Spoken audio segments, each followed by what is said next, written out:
YouTube kanalıma ve mutfağıma hoş geldiniz. Bugün çok pratik, hem şık hem çok lezzetli sütlü tatlı yapacağız. Buyurun yapımını görelim.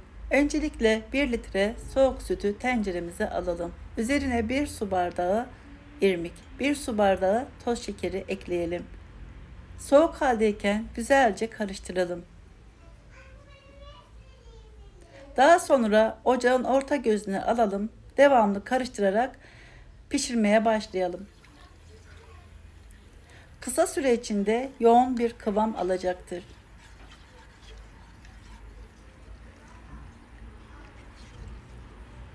Gördüğünüz gibi yoğunlaştı.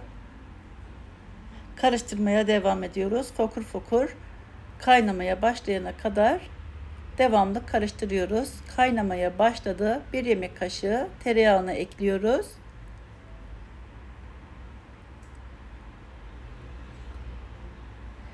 Bir pakette şekerli vanilin ekliyoruz. Güzelce karıştıralım. Daha sonra artık ocağın altını kapatabiliriz.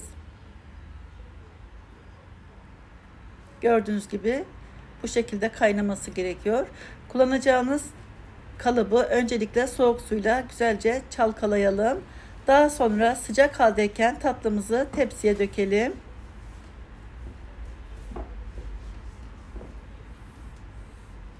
Güzelce yayalım.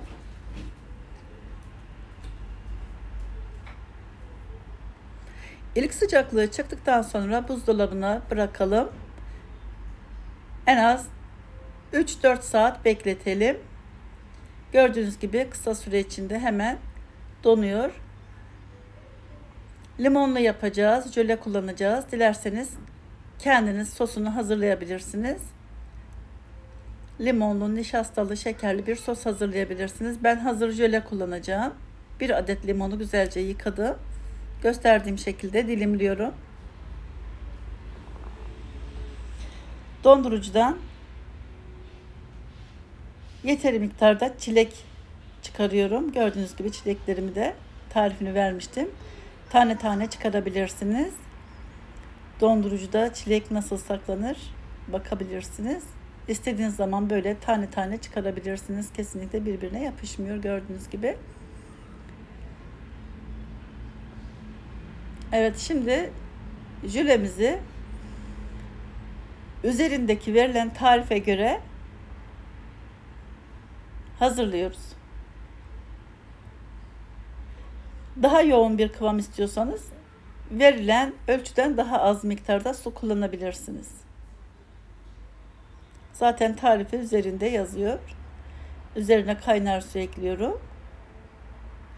Sıcakken güzelce karıştırıyorum.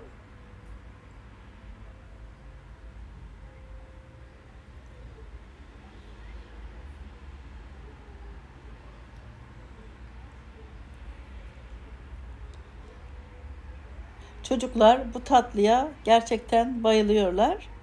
Evet, şimdi donmuş. Gördüğünüz gibi ters çevirebiliriz. Evet, gayet güzel kalıbından çıktı.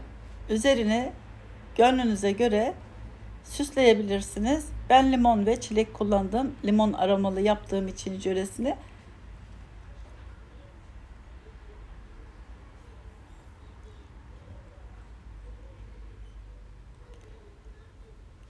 Hem çok hafif hem çok şık ve lezzetli bir sütlü tatlı tarifi. Şimdi artık jölemiz donmak üzereyken hemen dökelim.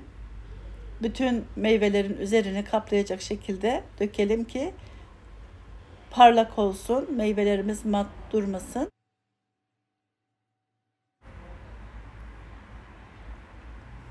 Evet, şöyle yarım saat sonra zaten hemen donacaktır. Akmasın diye biraz bıçakla böyle kesik attım ki içine çeksin, taşma olmasın. Çocuklar bu tarife gerçekten bayılıyorlar. Hem kalsiyum deposu hem de çok sağlıklı, hafif bir sütlü tatlı oldu. Dilerseniz üzerine çocuklar için mum dikip böyle doğum günüymüş gibi kutlama yapabilirsiniz. İzlediğiniz için de teşekkür ediyorum. Başka tariflerde, başka videolarda görüşmek üzere. Hoşça kalın.